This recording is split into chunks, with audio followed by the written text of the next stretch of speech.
뭐 이렇게 하면 되는 겁니다라고 기술을 알려줬어요.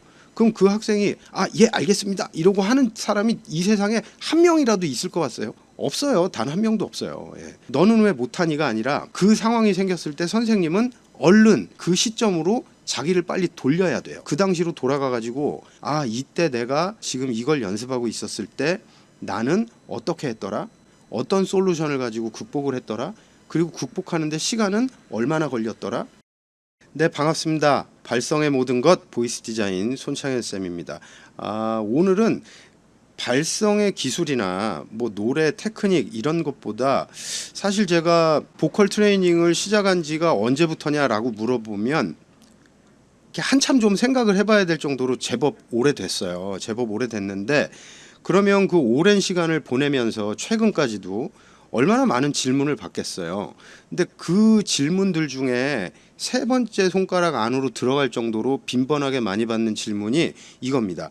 뭐냐면 좋은 선생님을 만나고 싶다. 좋은 선생님을 만나려면 어떻게 해야 되는가? 여기에 대한 질문이에요. 근데 이 질문을 받고 제가 맨날 글로 날리고 뭐하고 하는 것보다 가만히 생각을 해보니까 그래 차라리 이런 공식적인 자리에 떡 하고 영상을 하나 찍어갖고 올려놓으면 많은 분들이 참고하시는데 상당히 큰 도움이 되지 않을까 이런 생각으로 지금 짬을 내서 자리에 앉게 됐습니다. 어쩌면 제 강의 중에 가장 중요한 강의가 될 수도 있는 거니까 잘 집중해서 보셨으면 좋겠습니다. 그리고 여러분들이 생각하고 알만한 그런 내용에 대해서 말씀드리려는 게 아니라는 거, 요걸 꼭 명심하셨으면 좋겠어요. 그래서 좋은 선생님을 만나는 방법은 패스할게요. 그거는 다음 회로 미루겠습니다. 바로 다음에 할지 뭐 언제 할지 잘 모르겠어요. 근데 오늘은 뭐냐면 거기서 한 스텝 더 나아가가지고 훌륭한 선생님의 조건에 대해서 좀 말해볼까 합니다. 굳이 뭐 나쁜 선생님의 조건 이런 거 얘기하고 싶지 않아요. 저는 그냥 좋은 선생님을 뛰어넘어서 훌륭한 선생님의 조건 여기에 대해서 여러분들께 말씀을 드리면 여러분들이 굉장히 큰 도움을 받게 되지 않을까 하는 생각이 들어서 거듭 재차 강조해서 말씀을 드리는 겁니다. 자, 그럼 지금부터 시작을 해볼게요. 그냥 가장 중요한 결론을 먼저 말씀드릴게요. 제일 중요한 건 공감 능력이에요. 이게 무슨 말이냐면 선생님은 그냥 지금 다 잘 하잖아요. 그러니까 선생님이겠죠. 물론 안 그런 사람도 있겠지만 학생은 못하기 때문에 배우러 오는 거예요. 그러니까 선생님은 지금 막 뛰어다니고 막 장애물 넘기를 하고 난리가 났어요. 그래가지고 거기에 대한 노하우를 지금 막 그거를 하고 싶어서 오는 학생한테 가르치는 거예요. 근데 그 학생은 아직 걸음마도 못 뛰고 있어요. 그러면 선생님 입장에서는 노하우를 알려줬는데 이 학생이 그거를 못한단 말이에요. 상식적으로 생각을 해봐도 그렇잖아요. 뭐 이렇게 하면 되는 겁니다라고 기술을 알려줬어요. 그럼 그 학생이 예 알겠습니다 이러고 하는 사람이 이 세상에 한 명이라도 있을 것 같아요? 없어요. 단 한 명도 없어요. 그러면 대부분 어떻게 돼요? 선생님이 이론에 대한 것들을 심어주면 머리로는 이해가 가니까 머리로는 된단 말이에요. 근데 이게 몸으로 하려고 그러면 되냐는 거죠. 뭐 류현진 선수 옆에 서가지고 어떻게 하면 변화구 던질 수 있어요? 몇 킬로짜리 그러면 똑같이 따라해보라고 해가지고 똑같이 해요. 그럼 그 사람이 그렇게 하냐고요? 이건 불가능해요. 결국은 올바른 방식으로 얼마나 많은 반복을 하느냐, 그래서 숙달이 되느냐 아는 만큼 보이는 거니까. 숙달이 되면 그 다음 레벨이 보이는 거거든요. 근데 이론을 심어줬다고 그래갖고 머리는 이만큼 가 있는데 이게 실전이 안 되니까 학생은 답답하잖아요. 그래서 연습하다가 막 조바심을 내고 울고 그러면 선생님이 그걸 이렇게 보고서 자기가 할 수 있고 그리고 학생한테 이렇게 하면 된다고 알려줬는데 너는 왜 못하니가 아니라 그 상황이 생겼을 때 선생님은 얼른 그 시점으로 자기를 빨리 돌려야 돼요. 그 당시로 돌아가 가지고 이때 내가 지금 이걸 연습하고 있었을 때 나는 어떻게 했더라? 어떤 솔루션을 가지고 극복을 했더라? 그리고 극복하는데 시간은 얼마나 걸렸더라? 그때 누군가가 나를 어떤 식으로 위로해 줬더라면 내가 조금 더 빨리 성장할 수 있었을 건데 이런 아쉬움을 느꼈던 부분까지 확실하게 기억을 해놓고 있다가 그 당시로 얼른 자신이 되돌아가서 학생과 교감할 수 있는 능력이 돼야 됩니다.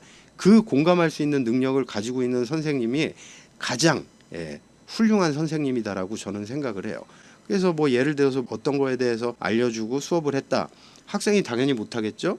그리고 그 다음까지 뭐 해오세요 라고 얘기를 했어요. 근데 당연히 그 다음 주에 되면 완벽하게 못 해오죠. 예.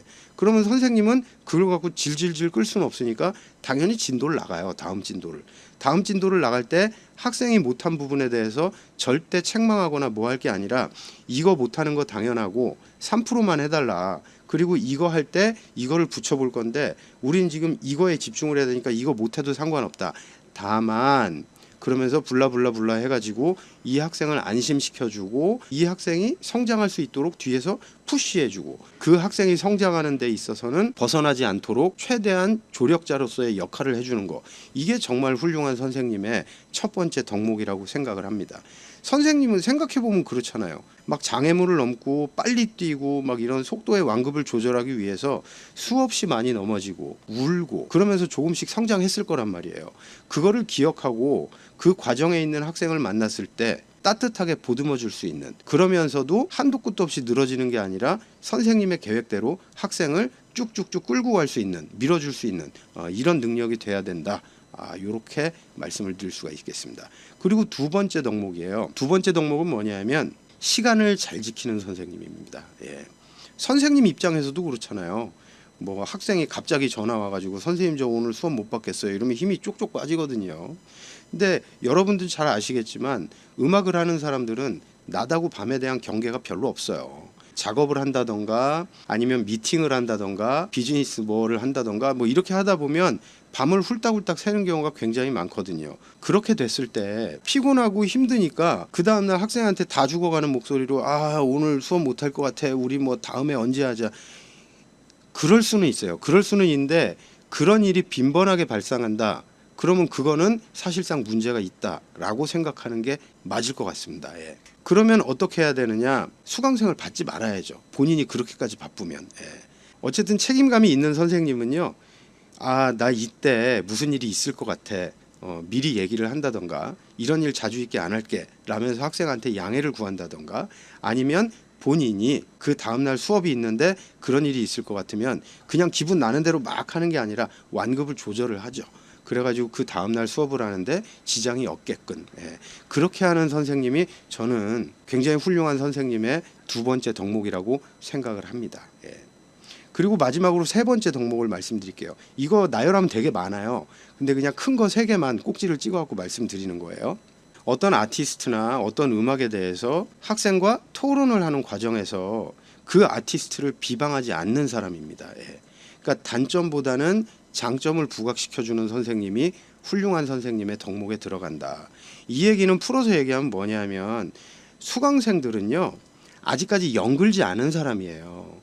연글지 않은 어린 사람한테 좋은 점보다 나쁜 점을 먼저 심어주고 자신을 자꾸 올려버리게 되면 이 학생이 나중에 뭘 배우겠어요? 어떻게 성장하겠어요? 그런 거를 생각을 해야 된다는 거죠. 사실 비평을 함에 있어서 나쁜 점을 깎아내리는 거는 어느 정도 선생님이 인정할 만한 그런 수준이 되었을 때 야, 이 부분 좀 아쉽지 않니? 라고 얘기해도 충분해요. 그때도 늦지 않아요. 그보다 이제 막 배우려는 사람한테는 나쁜 점보다는 이 아티스트는 이 부분이 참 좋은 것 같아. 이 부분 참 괜찮았어. 이 아티스트의 이 부분은 배울 점이다. 얘기해 주는 게 좋아요. 그리고 너무 걸리는 부분이 있다면 이렇게 했으면 좀 어땠을까.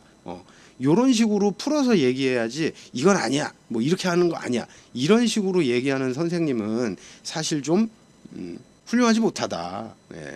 뭐 이렇게 조심스럽게 얘기를 좀 꺼내 봅니다. 자, 그러면 근데 이런 의문이 생겨요. 그런 선생님을 만나려면 배워봐야 되는 거 아닌가요? 이렇게 되는 거죠.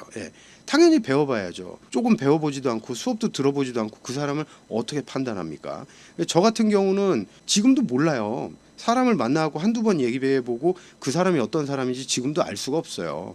알 수는 없지만 그 간극을 좁히는 방법은 있어요. 확률을 높이는 방법은 뭐냐면 훌륭한 선생님의 조건보다 좋은 선생님의 조건을 먼저 찾아 들어가면 돼요. 근데 이 좋은 선생님의 조건을 얘기하면 또 끝도 없잖아요.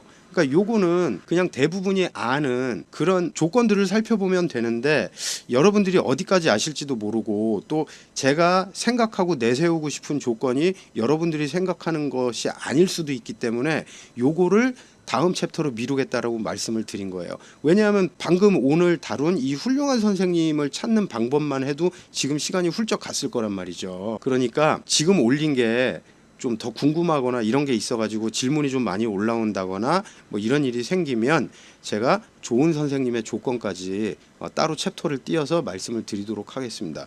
그리고 좋은 선생님을 만나고 싶으면요, 좋은 학생이 돼야 돼요. 그래서 사실 좋은 선생님의 조건을 다루려면 좋은 학생이 되는 방법도 다뤄야 됩니다. 근데 이게 사실은 노래의 기술이나 발성의 원리보다 어떻게 보면 더 중요하고 핵심이 될 수가 있어요. 예. 뭐 그렇다라는 것까지만 말씀을 드리고 오늘 영상을 마무리하도록 하겠습니다. 지금까지 발성의 모든 것 보이스 디자인 손창현 쌤이었습니다.